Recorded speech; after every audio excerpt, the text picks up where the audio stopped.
So this week, Vladimir Putin, in a speech, said to his Russian people that all of Russia must now prepare for total war.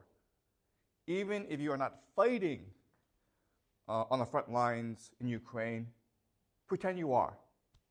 And because of this speech, there are many analysts who believe that Putin is preparing Russia for total war.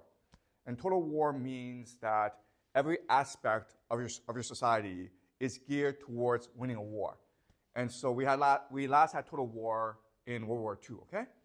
But not after that. So why is Putin doing this? Now, there are some people who believe that it's because Russia is not doing so well in Ukraine.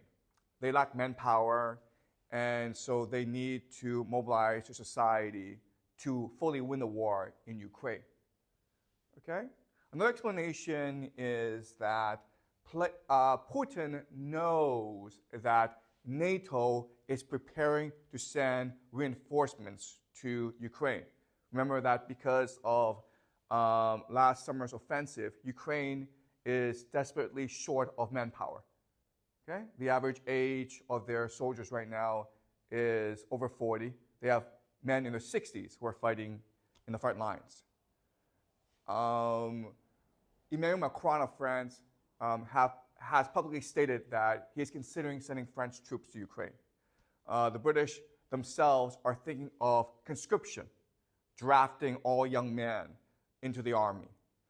The American politicians have said that they're considering a new law that would give citizenship to illegal immigrants who join the army. Okay? So it seems like NATO is only going to escalate the war in Ukraine. And so Russia is preparing for that. One more explanation, one more possibility is that Putin wants to expand the war. Okay? So he knows he's winning in Ukraine, and he's thinking about attacking Moldova and possibly the Baltic states. Okay? These are all possibilities. Today, this morning, what I want to do is argue another possibility, which is that Putin is mobilizing his society because he sees war as a tool, as a mechanism to radically reshape the people in Russia. Okay, so think of a metaphor. Okay, you're fat, and you're like, okay, how do I get fit? How do I get trim, right? You go to the gym, and you work out. And for Putin, that's what war is. War is a workout for your society. When you enter war, you become a much more disciplined, unified, and prosperous society. Okay, so that's what I want to argue today. Okay, so why does Putin think like this? Well, let's look at the current state of Russia. Okay, Russia, in many aspects, is a broken society. Corruption. Russia is the most corrupt society in all of Europe. The rich people steal, and then they run off to Europe or the United States or Dubai. Okay, so corruption is a huge problem in Russia. And because of corruption, the GDP of Russia is very low. So South Korea, which has about a third of the population of Russia, has a higher GDP. Okay? The state of Texas, just one state in the United States, has a higher GDP than Russia. So Russia, in many respects, is a very poor country. Okay? Second problem is alcoholism. 1 out of every 6 Russian males, about 16-17% of the population, they're alcoholics. Okay? It's a disease. They have the disease of alcoholism. 1 out of every 3 deaths in Russia is because of drinking too much. And because of alcoholism, the rate of young men dying is just increasing and increasing, okay? The third problem is fertility. So right now, the fertility rate in Russia is 1.5. That is below the replacement level, right? Remember that the replacement level for society is 2.1. Russia is 1.5. The problem is you have a lot of men dying because of alcoholism, okay? So since the year 2000, the population in Russia has been declining steadily. And all this means is that if current trends continue, then Russia will cease to exist as a society, okay? The nation will die. So why is this happening? Well, okay, the Western explanation is that this is happening because Russia is not democratic, right? If you had full democracy and you unleash the human potential of your people, then Russia will prosper. But Putin, Vladimir Putin, has a different explanation, okay? His explanation is that this is happening in Russia, okay? Corruption, alcoholism, and low fertility, because Russians have been lied to, deceived, and manipulated by Western civilization. Western civilization preaches the gospel of liberal democracy, of freedom, of human rights, of consumerism. And these are all lies. They're hypocrisies that have fooled the Russian people and have corrupted the Russian soul and destroyed Russian civilization. And because Russians are abandoning their soul, their civilization, their nation, this is why this is happening. Okay? Does that make sense? That is Putin's argument. So why does Putin believe this? Well, in the late 80s, the Soviet Union had basically lost the Cold War. And they lost the Cold War because their elite basically gave up. They no longer believed in communism. They didn't believe in self-sacrifice for the nation. They thought that Western values, the Western lifestyle was much better. Okay, so they gave up. In the late 80s, there was an American historian.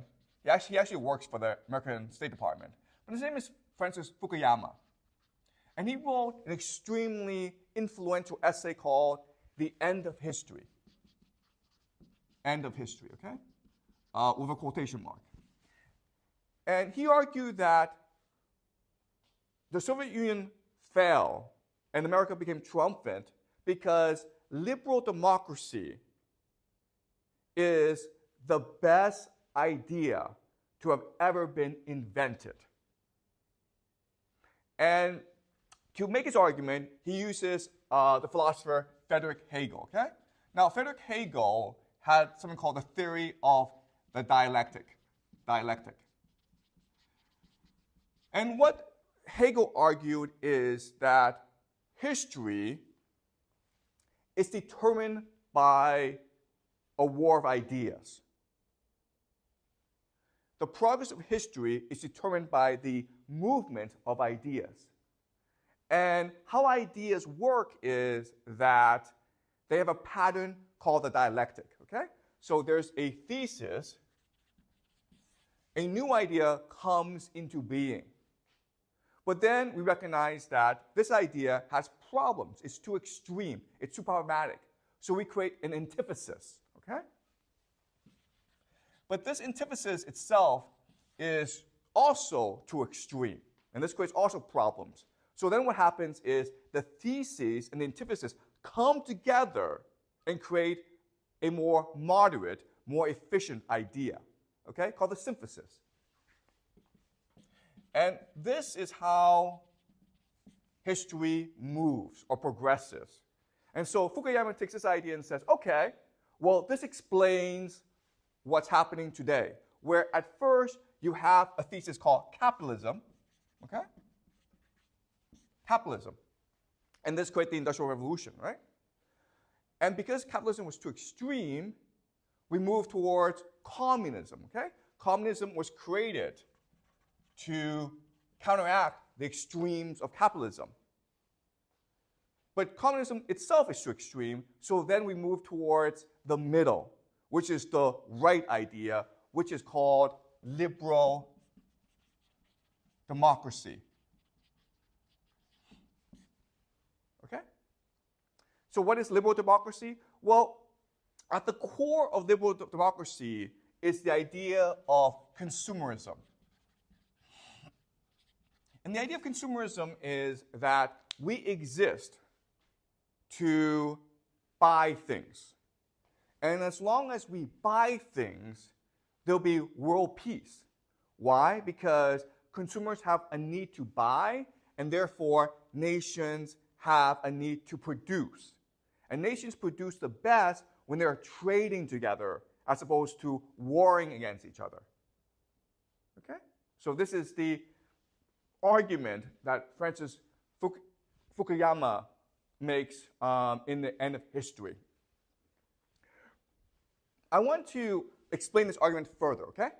What's he really saying? Okay, so throughout human history, all societies have struggled with one problem, which is how do we optimize the workforce? How do we get each and every person to work as hard as possible for our society? And if everyone did that, then our society would be strong, united, and prosperous, right? Okay? So that's a fundamental problem of politics. How do you optimize workforce participation, okay? And traditionally, or historically, there have been three answers. The first is war. The second is religion. And the third is civilization, okay?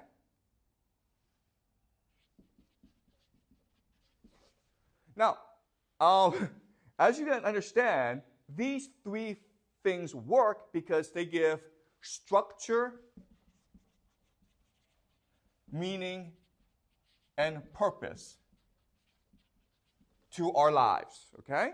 And we have structure, meaning, and purpose. We are much more motivated to work hard. But as you can also see, there are actually lots of problems with all three, right? War is you kill people, that's bad. Religion is superstitious, okay? But civilization itself is also problematic because the logical extreme of civilization is racism, okay? Which is to say that we Russians are better than everyone else, we Chinese are better than everyone else, therefore we can do whatever we want, okay? And this naturally leads to imperialism, right?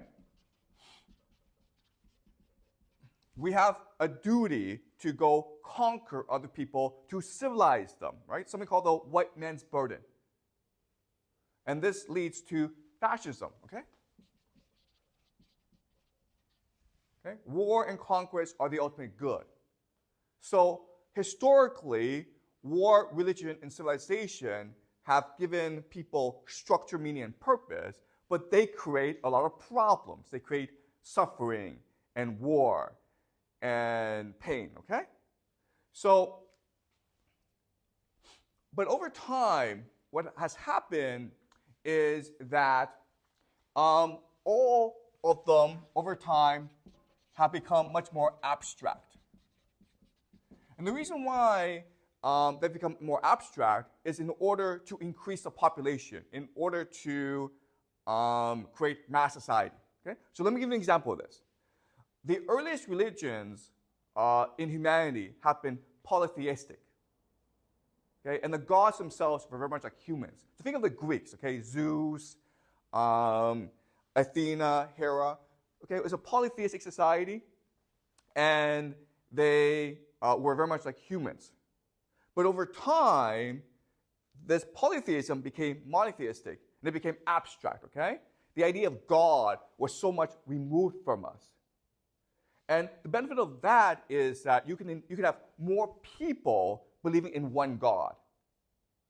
And it motivates you to work harder, okay? Because it's such an abstract concept. And because of abstraction, we develop new ideas. For example, money, okay? So rather than have war, religion, and civilization as the structure and center of our society, why not make money the structure of your society, okay? And this is what we call capitalism. And capitalism, of course, led to the Industrial Revolution, industrialism. Okay? Capitalism meant that societies were becoming wealthier and wealthier, more industrial and more industrialized. Okay? Does that make sense? All right. But there's a problem with capitalism, right? What's a problem with making capital or money at the very heart of your society? Like people only care about making profits and not what their actions have on other people. Exactly, okay. So the first major problem of capitalism is it's all-consuming. So as Jack says, all capitalism cares about is the expansion and growth of capital, regardless of its effect on society, okay? Profit for the sake of growing profit. It's an all-consuming idea, which can ultimately lead to the destruction of the planet, okay? That's the first problem. What's another problem with capitalism, or the idea of having money as the heart and center of your society?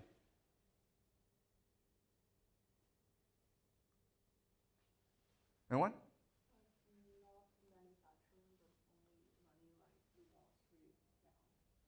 Okay. So what this means is that money likes to consolidate itself. Okay, consolidating. Okay, meaning that so the example is, let's just say that each of us had $1 million, right? What's the fastest way for us to grow our money? If we put it together, right? And then we can go invest it. Okay? So in other words, if you just let capitalism do whatever it wants to infinity, what happens is that you exactly have one person with all the money. Okay? Does that make sense? Because that's the fastest way to grow money, by consolidating it. Okay? So that's problematic. What else is wrong with capitalism or money? Okay. So another problem is the idea of alienating or dehumanizing.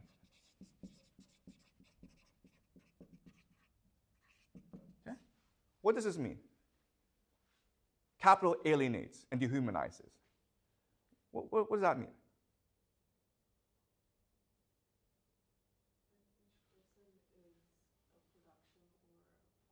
Exactly, okay. You as a person cease to be human, right? To be a human is to be a complex, multifaceted individual who likes to create and love. But in capitalism, you're only your production value, you're only the amount of money in your bank account, okay? Does that make sense? All right? So for all these reasons, capitalism is really bad. There are actually more reasons, okay? So Karl Marx, in his Communist Manifesto, points out all these problems of capitalism, and he proposes a solution, which is, okay, rather than make money at the heart and center of your industrial society, make the worker the heart and center of your society, okay? So he makes this argument. But what's very revolutionary or prescient about his argument is this is a natural cycle, okay? This is part of the Hegel cycle where capitalism comes along and communism will be the natural evolution of capitalism, okay? Why? Okay, so let's do the thought experiment, okay? Let's do this thought experiment where your parents have died and now you're working in a factory in order to survive. How do you feel about this? Your parents have died, there's no one to support you, so at age 16, 17, 18, you have to go off to a factory to make money for yourself. So how do you feel about this? Are you happy about this? How do you feel? It's pretty depressing. Depressing and lonely and probably makes the person bitter. yeah, exactly. Okay, you're bitter and you're depressed. Okay, you're alienated. So then what do you do? Then what do you do?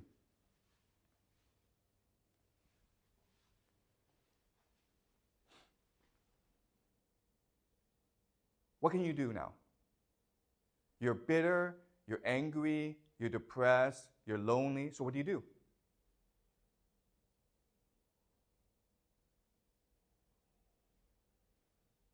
Okay, you start to think about why this is the case, right? You start to have a political consciousness, okay? What Marx calls political consciousness. From this alienation of the worker, workers will start to develop a political consciousness, right? They're like, why is this happening? Why has the government abandoned me? Why has society abandoned me? What can I do about this, okay? So then what happens? That's exactly right. You want change, right? And how do you enact change?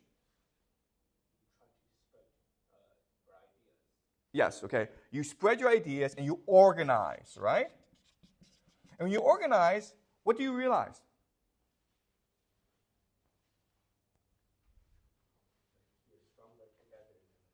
Yeah, what you recognize when you start to organize is the capitalists need you to do the work, right?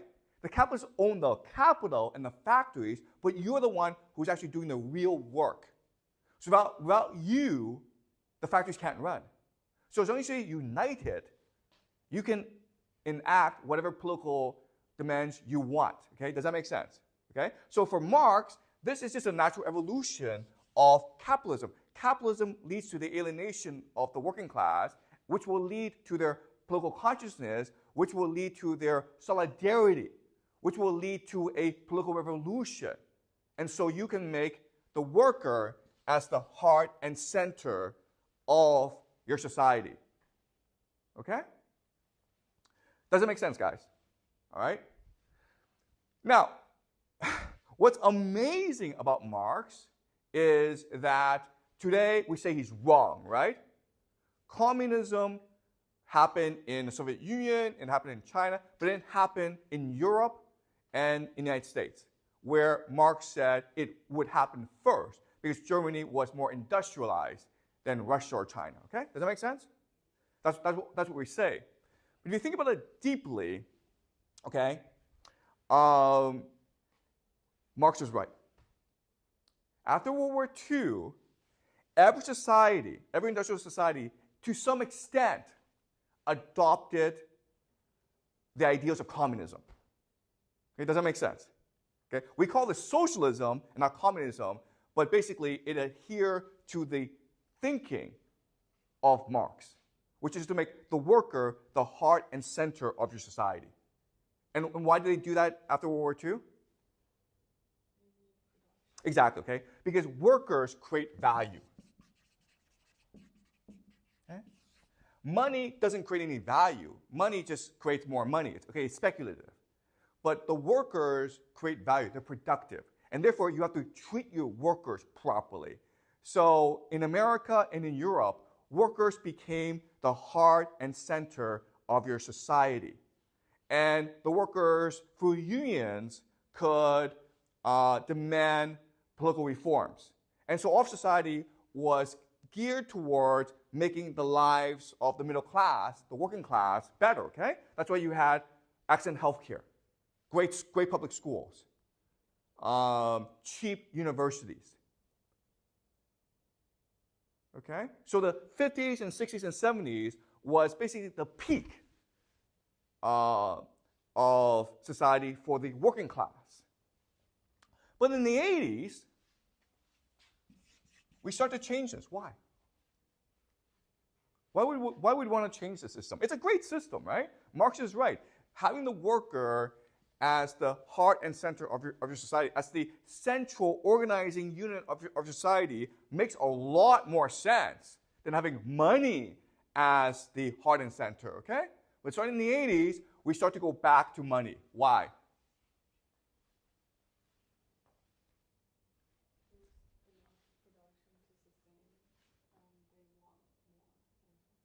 Excuse me? Like they have the production necessary for society, so they want more. Who wants more? Yes, exactly. Okay? So what happened in the 80s is something called the revolt of the elite. Okay? In other words, the problem with having a society based on the worker is it becomes too egalitarian, too equal, right? But if you're like the elite, you don't want equality, you want difference.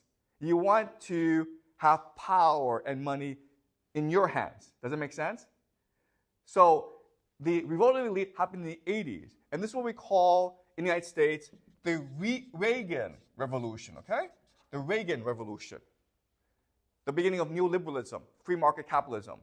And in Britain, it was called Thatcherism, okay? Margaret Thatcher, the Thatcher Revolution. And so now you need to transition away from the worker to something else, okay? Another ideology that allows the elite to amass power, okay? So just to show you how radical this revolution was. In the 1970s, okay, 1970s, if you were a CEO, the head of a company, okay, you were making on average $1 million a year. That's pretty good, right? That's really good money. And that $1 million was more than 20 times the worker. Okay? And that's pretty reasonable.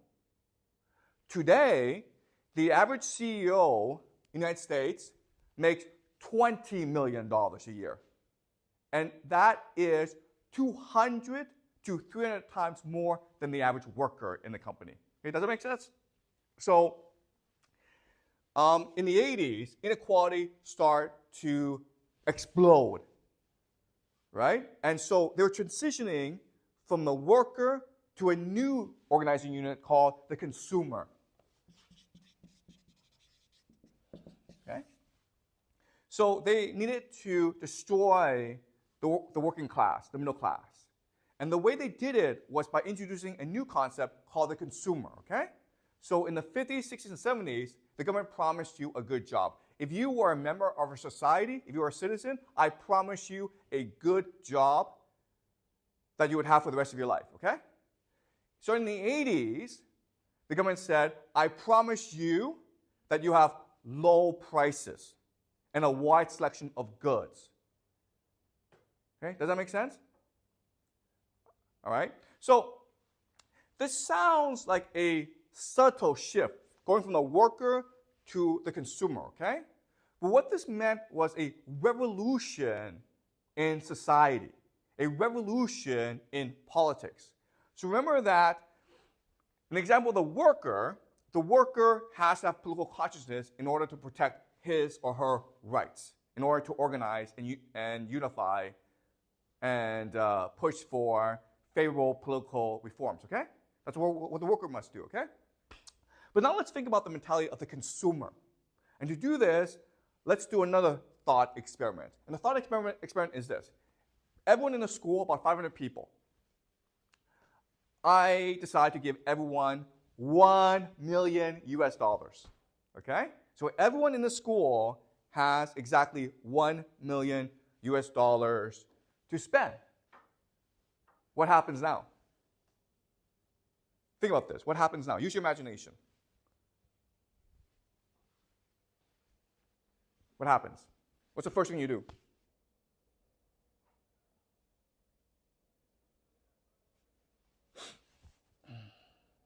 What's the first thing you do? I've given you $1 million. What do you do with it? Well, the first thing you do is buy something, right? What do you want to buy? $1 million is a lot of money. What do you want to buy, Nab? You buy a house, right? That's great. That's a great purchase. Then what do you do? Then what do you do?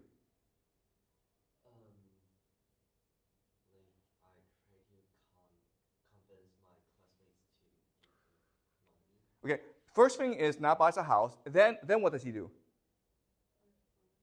Excuse me? Buy furniture. Then what does he do? There's something that he must do that's very important. What does he buy the house? What does he want to do? He wants to take pictures and post it on social media, right? So everyone sees it on social media. Then you see this. Map has this huge house in Beijing with lots of fancy furniture. What do you do now? You also want to buy a house. But what kind of house? A bigger house, right? And then what do? You also post pictures, okay? Then how do other people feel? You think this is funny, okay? But this happens all the time. So very quickly, what happens in the school?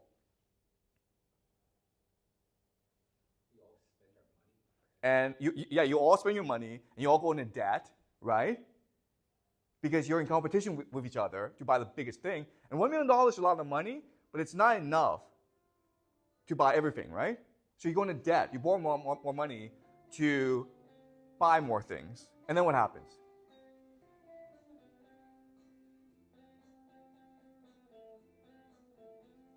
And then what happens? How do you guys feel about each other? Do you guys have lunch together? Do you guys have dinner together? Do you guys like to share homework together? You guys hate each other, right? At the end of the day, what will happen is you all go into debt and you all hate each other, right? So that's consumerism. This is what consumerism is. Consumerism creates a competition in society for prestige, okay? To see who can post the nicest social media pictures. This leads to the individualization or the optimization of you, okay? In other words, you are now unable to act together. You don't want to organize. You don't want to act in solidarity, okay? And ultimately, this means that you develop economic logic, okay?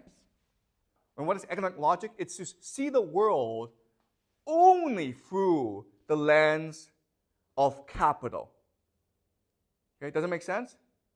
So when you see someone and you're like, okay, well, do I want to date this person? You don't ask, oh, is this person a nice person? You ask yourself, how much money does this person have? Okay, do you understand?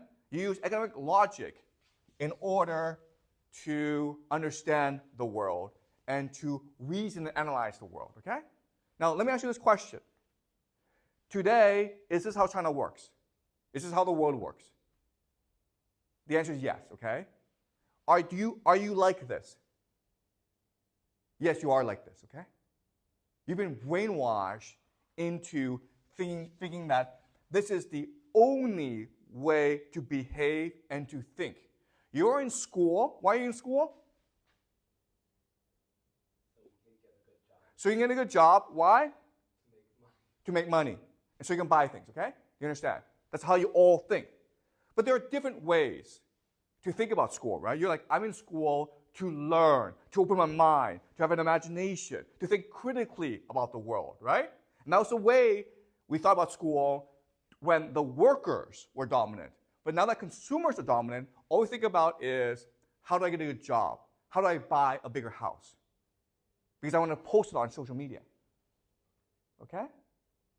So, if you think about this, what this really is the perfection of slavery. Okay? Does it make sense? What does this phrase mean? The perfection of slavery.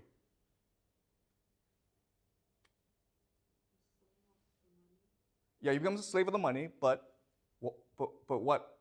Why is this perfect? We don't even realize it. Yes, okay. You understand? If you're a slave, you rebel, right? But if you don't know you're a slave, and you like this, you choose this, then you will never rebel, okay? So the consumerism is the perfection of slavery, okay? And that's why Francis Fukuyama thinks that consumerism is the end of history, because it is a system that achieves what the elites want, and the masses are unwilling and unable to protest and rebel. Okay, does that make sense? It's a perfect system. Okay, so, but there are certain civilizations that rebel against slavery intrinsically. It is in their nature to rebel against slavery. And one of these civilizations is the Russian civilization. Okay? So when you impose slavery on Russians, they become corrupt, they become alcoholics, and they refuse to have babies. That is why Russia is failing as a society, because slavery is being imposed on Russians by the Westerners, and the Russians refuse to be slaves. But because the system of consumerism is so perfect, Russian people lack a understanding of how to rebel against the system, and that's why Russia is falling apart. Okay? That is a Putin argument. Does that make sense? Okay? In other words, consumerism has corrupted the Russian soul. And Russians have chosen to be corrupted by consumerism. Okay, so does it make sense? So what Vladimir Putin must do is free his people, even though they may enjoy prison, okay? Even though Russians may enjoy slavery, Putin is still going to free his people. And he's going to do it by creating a new concept to combat consumerism, okay? So we've gone from the worker to the consumer, and Putin is going to introduce a new concept called the warrior. The consumer is a person, an individual, who acts alone and does so to preserve his or her life, okay? The consumer is a coward. The consumer lacks imagination. The consumer is alienated. The warrior is different. The warrior is an individual who sees that through his actions, he or she can shape the direction of history. I can make my own reality through my courage and through my imagination and by acting with others. Okay? Does that make sense? All right. So let's do another thought experiment to understand the warrior concept. Let's just say that, okay, in this school, I've given everyone $1 million, and now you hate each other, okay? Then what happens is I put you on a plane, and I take you all to an island, okay? And you're on this island, and unfortunately on this island, there are millions and millions of flesh-eating monkeys. They want to eat you, okay? But you hate each other. You don't want to work together. What happens now?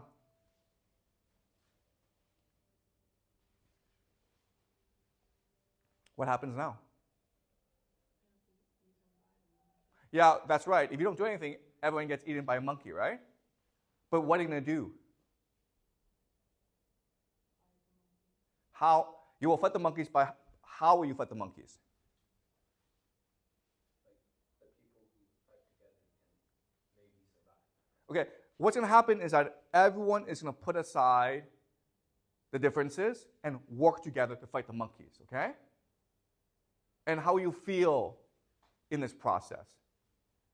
Are you going to be happy or depressed? You're going to be happy. Why? Because you're both working towards the same. Exactly. You're all working towards the same goal, okay? Structure, meaning, and purpose, okay? That's what war does. War gives you structure, meaning, and purpose, so you feel happy about yourself, okay? Now, just say that during this war, like Celine dies, okay? Now what happens? What does death do now? Yeah? Yes. And? So Celine dies, she becomes a martyr, you all celebrate her, remember her, you give her a great funeral, and then what do? You fight harder, do you understand? Because the death gives you purpose. Her death makes your life much more valuable to you and to others, okay? Not only do you celebrate her life, but you celebrate your own life, okay? All right, now let's just say that the monkeys are coming, okay? And there's a bridge. There's a bridge. And Jack is standing on this bridge. And there are 10 of you on the other side, okay? So Jack has a choice. He can either cut the bridge and kill himself and save the others, or he can run and possibly all get killed, right, by the monkeys. What does Jack do? For sure, he will do this. What will he do? He's going to sacrifice himself, okay? Do you understand? We've seen this in war over and over, okay? That's what war does to people. It gives you structure, meaning, and purpose, and it makes you a stronger, more disciplined person, okay? Does that make sense? Right? So that's the thought experiment. So in theory, then, when Putin launched this military operation, it's called a special military operation in Ukraine back in February 2022, then we should see improvements in Russian society. Okay? Does that make sense? So what's happened in Russia since this war? Are people happier? Do you think people are happier?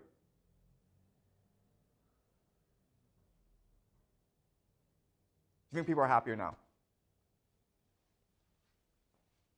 Okay, I think they are. Do you think people are more unified? I think they are, okay? So one example of this is the Russian economy is surviving U.S. sanctions. In fact, it's getting stronger and stronger. Why? Because people are fully participating in the economy now, okay?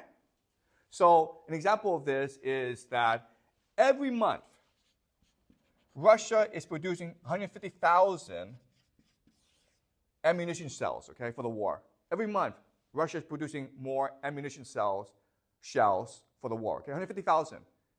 Can you guys guess how much the United States produces every month in comparison?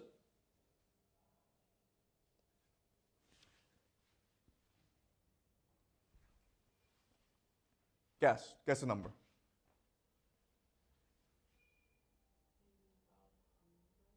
Excuse me? 100,000? 2,000, okay? You understand? So Russia is gearing towards a war economy. Okay? Its factories are producing more and more weapons. But that means more and more people are employed, which means that they're drinking less, okay? When you have structure and meaning and purpose in your society, all this goes down. Okay, corruption goes down, alcoholism goes down. Oh, sorry, fertility goes up. All right? Does that make sense?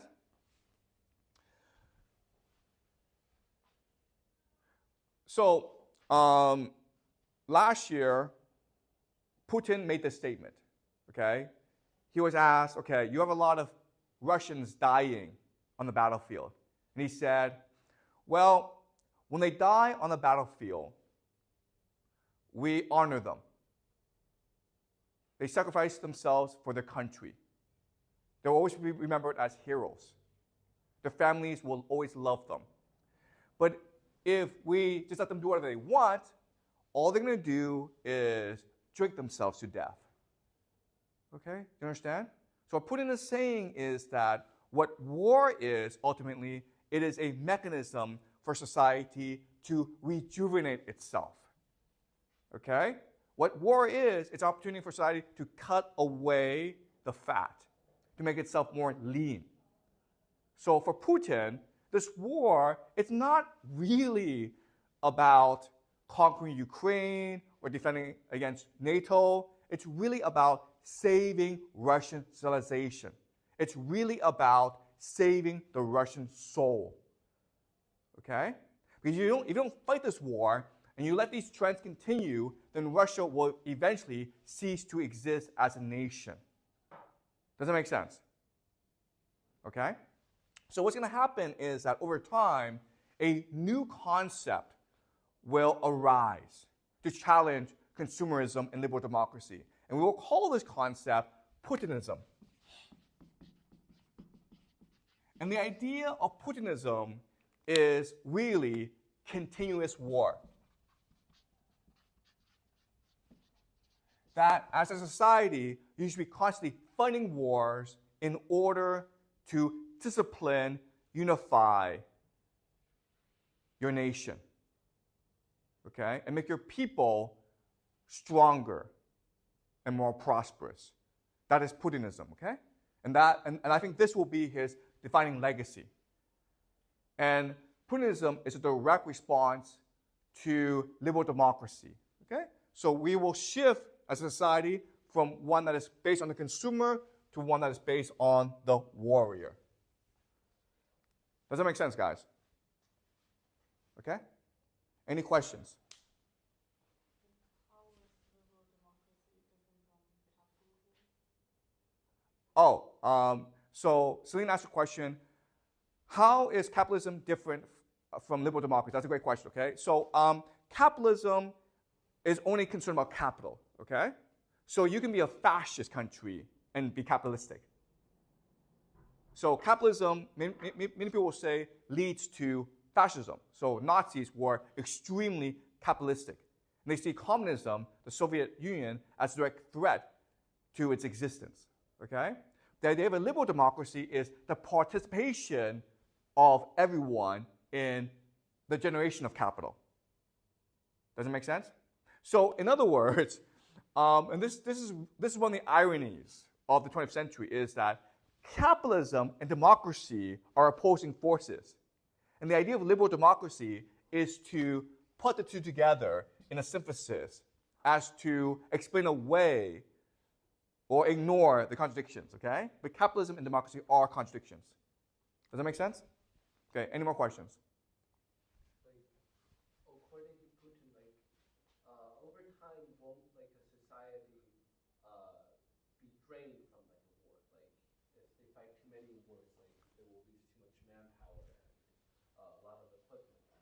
Okay, so Jack makes a great point, which is wars that have been fought before have destroyed societies, okay? So think of Athens and Sparta, and think of World War II and World War I, okay? Societies become exhausted and destroyed. So the idea of continuous war is you fight small-scale wars so as to manage the size of the conflict, okay? And it's important to do that. Why? Why don't you want a large-scale war? No. What might happen in a large-scale war? That's right, okay. The problem is you have nuclear weapons in place now, okay? So it is not, it's not smart to fight a large-scale war. Because when you fight a large-scale war, you can't really control the escalation. And eventually, say the United States and Russia fight a ground war in Europe, eventually they'll be so angry at each other, they might have to use nuclear weapons, okay? That's why one of the major tenets of Putinism is you pick small, contained conflicts.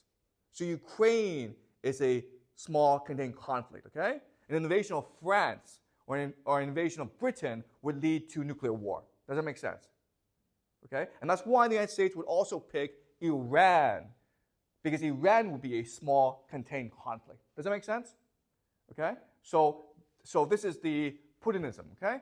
War is a mechanism to transform your society. Whereas before, we understood war as a mechanism to conquer others, okay? As imperialism or the spreading of civilization. Now, the idea of Putinism is, no, guys, we don't care about the other people, we care about ourselves. We're using war as basically a mechanism to discipline our bodies, just like the gym. Okay, does that make sense? Okay? The thing about global leaders, world leaders, is they're all insane, but they're not stupid. You understand? There's a difference. They're happy to kill millions of people. They're not happy to blow up the world. Okay? But Jack's other point is that Russia's not a very wealthy country, right? Eventually, you're going to exhaust yourself.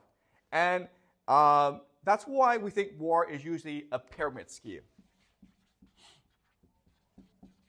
Okay? And what that means is, so the example is Nazi Germany, when they were fighting these wars, and it was costing their economy a lot of money, so they were forced to fight even more wars. Okay, that's what eventually led to Germany's invasion of Russia, because they needed the resources and the manpower. Okay, and that's the same thing that will happen here, where okay, Putin is spending a lot of money to fight this war in Ukraine. Okay, but after he finishes war in Ukraine, then he needs to go conquer more territory for their resources. Okay, so in the long term, this could lead to disaster. Okay, this could lead to a large-scale war. But in the short term, it does work. Okay, does it make sense? Okay, any more questions? If they are in constant war, well, the people get exhausted and it doesn't work anymore. Okay, so Selena asked a great question, which is like, eventually people are going to get exhausted. Okay, and what Putin believes is that the Russians are a warrior culture. Okay, Russians enjoy war. Russians are good at war. So Russians won't be exhausted by war. They'll be galvanized and energized by war. That's a theory, okay? And he's right. Okay, there are warrior cultures out there around the world that do enjoy fighting, okay? So you think of the German people, right? The Germans have been fighting wars for 1,000 years, and they've been really good at it, okay? You think of Japanese, okay? Japan is also a warrior culture that enjoys fighting wars, okay? China is not a warrior culture. It's very hard to get Chinese to fight wars. And Chinese, okay, so I hate to say this, but China would probably lose most wars, okay? It's not a warrior culture. So for Chinese civilization, war would be exhausting. But for Russian civilization, war can be energizing and rejuvenating, okay? Does that make sense? It depends on your civilization. Okay, any more questions? If the civilization in the future depends on warrior culture, will it be going back to the kind of the state of nature or something? Okay, so what's going to happen? And the answer is that warrior culture works right now, okay? Because warrior culture beats consumer culture easily. So you see the war in Ukraine where Russians are destroying the Ukrainians, and the Europeans are like, I'm too busy watching TV. I'm too busy buying things. I'm too busy vacationing, okay? So consumers don't want to go to war, okay? But eventually, Russia is going to reach a point where it directly threatens Germany and France and Britain, and then they will start to transition into a warrior culture, okay? So Putinism will become the dominant ideology for the next 50 years, okay? But Putinism can spread to other countries, okay? So Japan can adopt Putinism. Germany can adopt it. Britain can adopt it, okay? And so the world so when this happens, we call this world multipolar. So the word we use is multipolar, okay, or multipolarity, meaning that there are different centers of power throughout the world. Right now, there's only the United States. It's a global hegemon. But over the next 10, 20 years, we expect a multipolar world where each region has different hegemons. Okay, does that make sense? All right, any more questions? If the U.S. does fight a war in Iran, will this also transform their society? Okay, so what happens to the United States? So next week we'll discuss the United States, okay? But what I will show you is that if the United States fights this war in Iran, what it has to do is retreat back to its borders, okay? It has to become isolationist. But I'll explain that to you. I'll explain that to you next week, okay? Any more questions? Sorry. Go ahead. I want to clarify one thing is that you just mentioned that the Putinism is people get together and fight together, right? And the consumerism is the work as individual. But I thought that Putinism is connected with the warrior culture, right? So I think can I interpret Putinism as another form of perfection of slavery, because like it's a bigger scale of like slavery. Like Okay, so that's a great question, okay? So we just said that consumer culture is the perfection of slavery, but is warrior culture slavery? And you can make the argument that it's actually anti-slavery. Why? Why? What can the warrior do that the consumer cannot do? What's the problem with having a warrior culture, really? Excuse me? No, what can warriors do that consumers would never do? Guys, warriors can rebel, right? Warriors can mutiny. The army can be like, you guys are terrible, we're going to rebel against you, okay? You understand? Does that make sense to you? Consumers don't do that. Consumers like, I'm going to rebel. I'm going to stop buying things. No one's going to do that, okay? You'll never be like, I'm going to stop buying things because I think it's bad for the environment. You won't do that. Whereas warriors are like, you know what, I don't like this leader, let's march to Moscow and get rid of him. They can do that. And they do that all the time. That's why warrior culture is so destructive. And that's why warrior culture was so dominant before, and then we got rid of it. Because for political leaders, warrior culture is a direct threat. Does that make sense? Okay, so, but in this question, this reveals a contradiction in Putinism, okay? What is the ultimate problem in Putin turning his entire country into a war society? What's the problem with that? And it's a huge problem for Russia. And this is why ultimately Russia will not triumph in a multipolar world. In fact, it'll probably fall apart. Why? For a warrior culture to triumph, what does it need?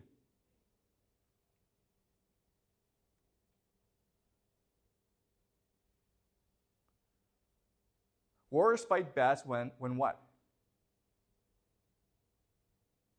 When there's a king, guys. When there's a king. That's why we have kings. Right? So what's the problem with Putin's Russia? What's going to happen to Russia? Guys, eventually Putin's going to die. Do you understand? Eventually he's going to die. And then what's going to happen? The country's going to fall apart because there's a warrior culture. And you have these different generals fighting each other for total control. It's going to be civil war. Okay? Putin right now is a strategic genius. He's the king. Everyone admires him. So he unites everyone, and he can direct all society into total war. When he dies, this society is going to fall apart. Okay? That's why Putin's legacy will not be a strong Russia. It will be Putinism. Okay? The idea of continuous war. Russia may not survive without Putin. Okay?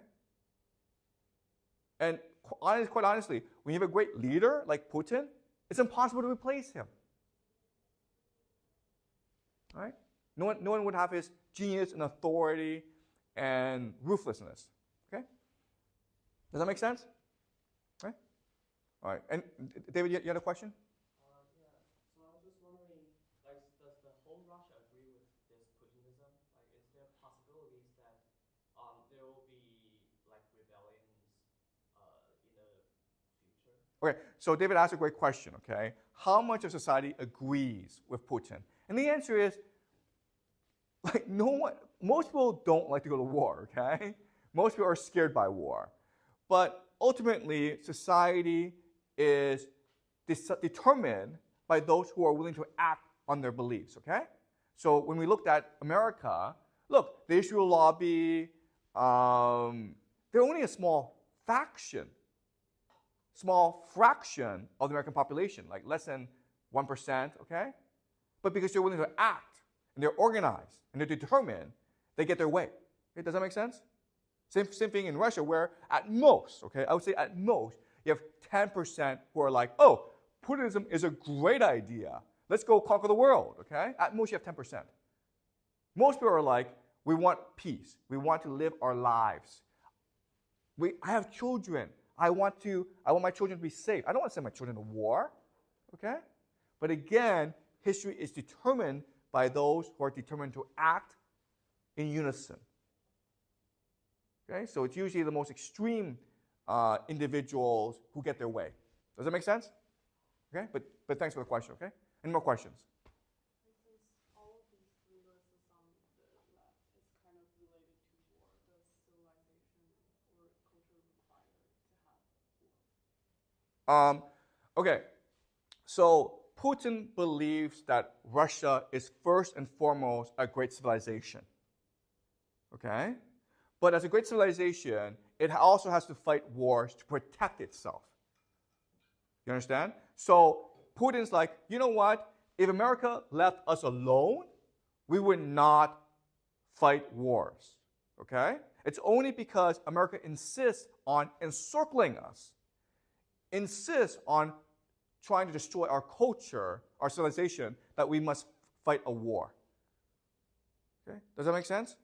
All right? And so what people say is, listen, the war in Ukraine, it's ultimately caused by NATO encroachment into Russia, right? So NATO, after the Soviet Union fell, expanded 5 times. Guys, NATO was set up as a defensive alliance against the Soviet Union. Well, if you don't have a Soviet Union, you don't need NATO anymore. So why is NATO expanding? In fact, NATO was going to expand into Ukraine. So Putin is like, we are fighting this war ultimately to defend our civilization. That's what matters, the defense of our civilization. And if it requires us into going, if it requires us to go to war, then we will do so. Okay? And this is this process that will create Putinism, okay? Or continuous war. Does that make sense? Okay. Any more questions? Yeah? As mentioned, probably only like 10% of the Russians actually agree with Putinism. Then is there possibilities that the other 90% people need to sacrifice their children to fight in a war for the wills of those 10%? Okay, so even though only 10% agree with Putinism, I actually don't know the real number, okay? But I think it's only a minority. What happens is that in war, people become much more unified. Okay, so the example is Ukraine, where actually about 50% of the people in Ukraine were Russian speakers. Okay, and there was a large group of people, at least a third, who were sympathetic towards Russia. But the moment that Putin invaded, they all united under Zelensky, okay? So that's what war does. War unifies people. So again, back to the island example, you guys may hate each other when you land on the island, but hey, if there's a million flesh-eating monkeys that want to kill you, you guys are going to become a family. Okay, does that make sense? Okay, any more questions?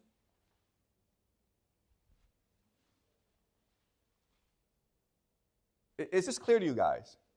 Okay? You look as though you want to ask a question. Are you confused by something, Celine? Does that all civilization need war? Excuse me? Like, does all civilization need war, like in history? And Okay, so again, Russia is a warrior culture. It enjoys war, it's good at fighting wars, okay? But China is not a warrior culture. And the reason why is that throughout most of Chinese history, China was the dominant power, the hegemon, okay? Also, China is surrounded by natural defenses, right? So to the east, you have the sea. To the south and to the west, you have mountains. To the north, you have the Great Wall, okay? So China doesn't feel threatened by anyone, and therefore, it doesn't have a warrior culture. Does that make sense? But Russia is a huge country that's been invaded multiple times. And all these invasions were traumatic for Russia. Okay, so you look at the German invasion of the Soviet Union in 1941, that killed 20 million people. Millions of Russians died in that war. And people still celebrate that war. Okay?